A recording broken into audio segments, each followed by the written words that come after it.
Whenever I ask anyone what their preferred superpower would be, a considerable portion of people respond with immortality.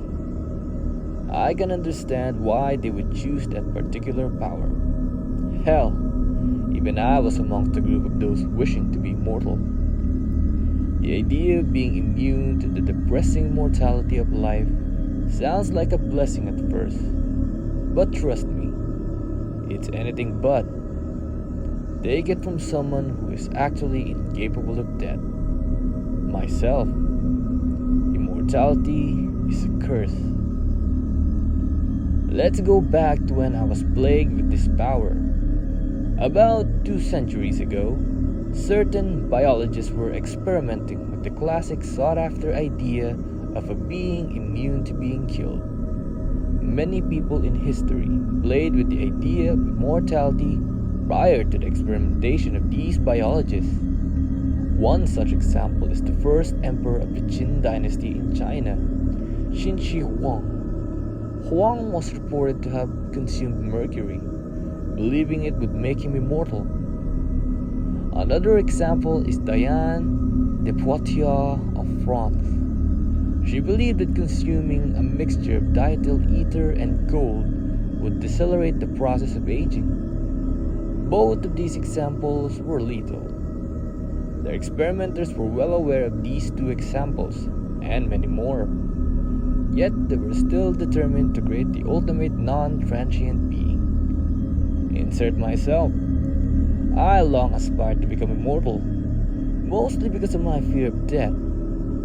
I lost my grandmother when I was 6 years old, which was devastating to me because of our close relationship.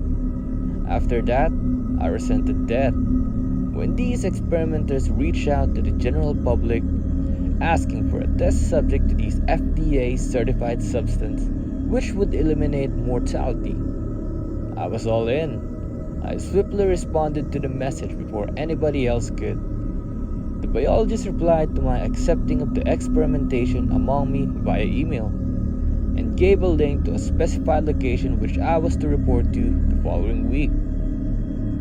The next week, I showed up at the location mentioned in the email. It was a large lab.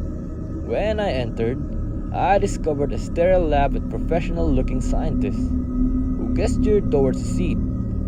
I sat down, and the serum was injected into a vein. Soon after, I was experimented on lethal situations, all of which I survived.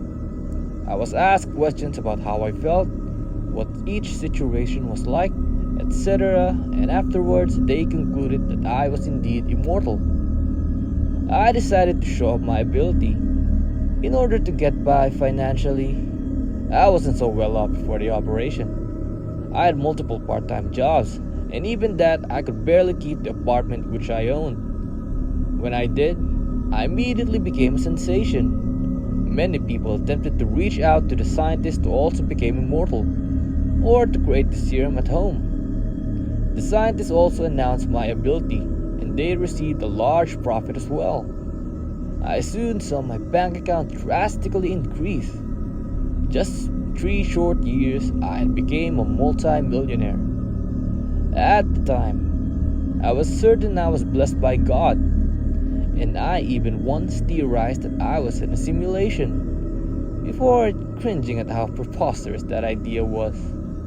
However, my opinions were drastically turned upon their heads. When I learned what would happen one night, I was in home and ready to sleep in a spacious mansion, as opposed to a cramped apartment. I was drifting off into a state of light sleep when I heard my window abruptly burst open. Men in black and heavy armor removed me from my bed.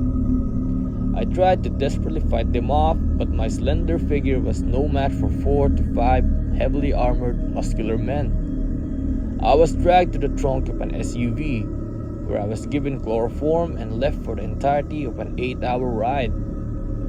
One of the men would constantly monitor me and give me more chloroform when it started to wear off. That trip was the most grueling of my life. My emotions were going ballistic. I was in constant anxiety, was in extreme anger and was bored from the extensive drive. When we reached our destination, the men removed me from the trunk of the car and I was dropped into what looked like a deserted plain, with no traces of life besides what looked like a factory. The men took me inside of the building. It turned out to be a meth production center, disguised as a factory. I was immediately put to work. They taught me how to produce meth and then forced me to keep manufacturing this substance for most of the day.